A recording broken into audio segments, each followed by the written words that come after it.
Welcome, Shami, to Leicester. It's a pleasure to be able to have a chat with you. Can we just start off with a really basic question? Can you just tell me a little bit about yourself and the work that you do, please?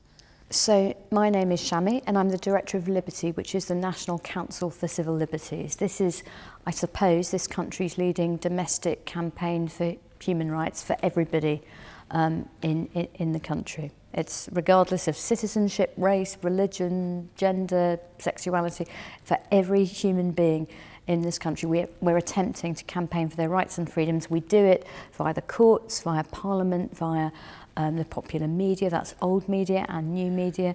We do it by building alliances with people cross-party and non-party.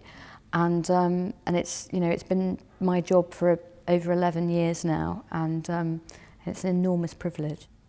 One of the things that many of our students struggle to get their head around at the beginning of their courses is the relationship between civil liberties and human rights. Because of course, as you say, Liberty is an organisation that fights for both the civil liberties and human rights. So can you just talk to me a little bit about that? I'm delighted to talk about this so-called relationship between civil liberties and human rights, because if you look, for example, at the European Convention on Human Rights, it's civil and political rights. So if you go back to the Universal Declaration of Human Rights that comes after World War II, after the horrors of the Holocaust and the Blitz, you've got people all over the world, slightly to the left of politics, slightly to the right of politics, people of all the great world religions, people of no faith at all, saying this is what it is to be a human. This is what a human being needs to survive and thrive, and this is what civilised society has to be built upon. And so, of course, you've got the social and economic rights, shelter and clean water and education and healthcare and so on, but you've got the civil and political rights, which is no torture, free speech, fair trials, free elections, the stuff that you need to run a democratic society, the rules of the game. So do you think it ever, I mean, some of my students might say to me, for instance, they might turn around and say, yeah, but sometimes the ends justify the means, right? Sometimes it is acceptable to suspend somebody's rights in order that a greater harm does not take place. So I'm thinking here particularly around suspected terrorists. Okay. So what I think is that this is not a naive document, it's not even a pacifist document.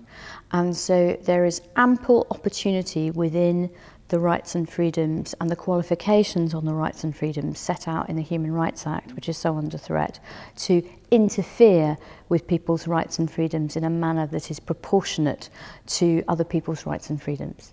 So privacy isn't absolute, but if you're going to engage in lawful surveillance, it needs to be necessary, proportionate and defined by law. And free speech, hugely important though it is, will become rightly limited, in my view, if I stand up and give a Scarman lecture that is inciting people to violence. However, there are still principles for governing any such limitations. But if you take, and so yes, that is about certain ends justifying certain proportionate lawful limitations on freedom. What I will never countenance is the idea that we should live under permanent emergency. Okay. That is the Donald Rumsfeld school of human rights, which says everything that happened before belonged in another age. We live in the new normal, a permanent state of exception, which is a permanent emergency. And if you think about it, even linguistically, a permanent emergency is a contradiction in terms, and a very dangerous one, where you live in a new state without laws, without the rules of the game, as Tony Blair called them, to just help us navigate difficult terrain. And in the end, human rights are not a computer program or a magic spell that gives you the perfect answer to any policy dilemma, but they are a kind of moral compass that helps us frame our debates. I think this is one of the real difficulties, though, when you're trying to get this stuff across to students who may be unfamiliar with some of the territories. So they're coming at this for the first time. What they may say is, yes, but bad people who do bad things don't deserve to have their rights. Now, instead of thinking here about terrorists, often, particularly on criminology undergraduate courses, what you hear are students saying, but that person did a really horrible crime, so why do we have to give them any rights in prison, for instance? Why can't we just extract our just measure of pain? Well, I think that there are different ways of articulating this, but one is to explain that no criminal justice system in the world or in history or within man's imagination will ever be perfect. And I always like to remember what it would feel like to be the one person in 1,000 or 1,000,000 who was wrongly convicted, and what it would feel like to be subjected to death or torture in freedom's name. Another way of looking at it is we can certainly all be suspect one day, and a lot of the incursions on rights and freedoms in recent years have not even been on convicted criminals, they've been on suspects. And you tell me how vulnerable we would all be, all of us, if being a suspect person or a member of a suspect community at any one time anywhere in the world was justification for depriving people of their rights. So I think that it is better to say, as the Convention does, as the Human Rights Act does, that there are some necessary and proportionate limitations on freedom. And for example, a serious criminal who gets convicted is deprived of their liberty. That's a pretty serious thing, and there are collateral deprivations that go with it, but we have to think rationally about every one of those deprivations and whether they are necessary and proportionate, because we are supposed to be the good guys, and we are supposed to be proposing and propagating a philosophy of life that is better than that proposed by dictators and terrorists. I mean, the work that you do, it borders on stuff that can be rightly emotional, that can draw on some of those gut visceral reactions that we all have about things that feel right or feel wrong, whichever side of the political spectrum that you're at. Do you feel, or do you see a time coming, or do you think that we've come through a time where there's been a certain degree of apathy, or indeed kind of almost ennui to the suffering of others? See, I don't buy this apathy argument, because my experience of having the privilege to do this work, including travelling up and down the country and speaking to people not just through media but face to face in old school public meetings, right? That take place in pubs. And pubs and universities, etc. But also doing the media stuff. My experience is that people are not apathetic. They're just going to different places for their politics. Right. Now, forgive me, but it may be a bit of an indictment on the mainstream political parties that their membership has plummeted, and that people aren't going to old school political meetings anymore, but they are going to public lectures in universities, they are going to literary festivals, they are going to museums, they are going online.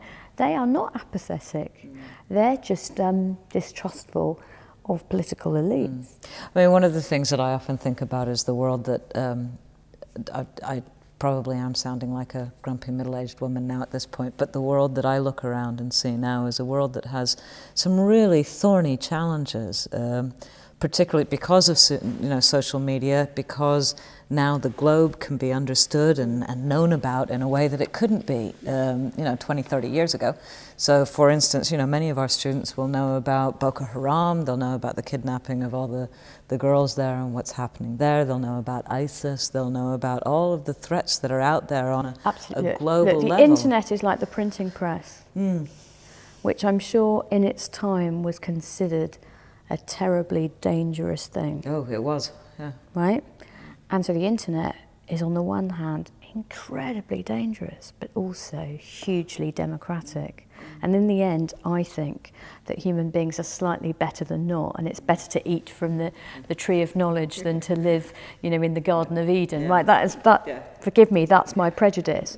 And so what I think is that it's a shrinking, interconnected world, and that throws up all sorts of challenges, but opportunities too. And I think that the next generation are not responsible for the mistakes of us. Let me be honest. They didn't crunch the credit or warm the planet or start the wars, real and metaphysical. They will probably have to work longer and harder for more taxation and less remuneration. However, I think they are more in tune with globalization. They feel multiple identity and solidarity with people all over the planet, and that is ultimately positive. So all these challenges are there, and the internet is a challenge, but ultimately I think, as Martin Luther King said, you know, I have to end this way, the arc of history is a long one, but ultimately it bends towards progress.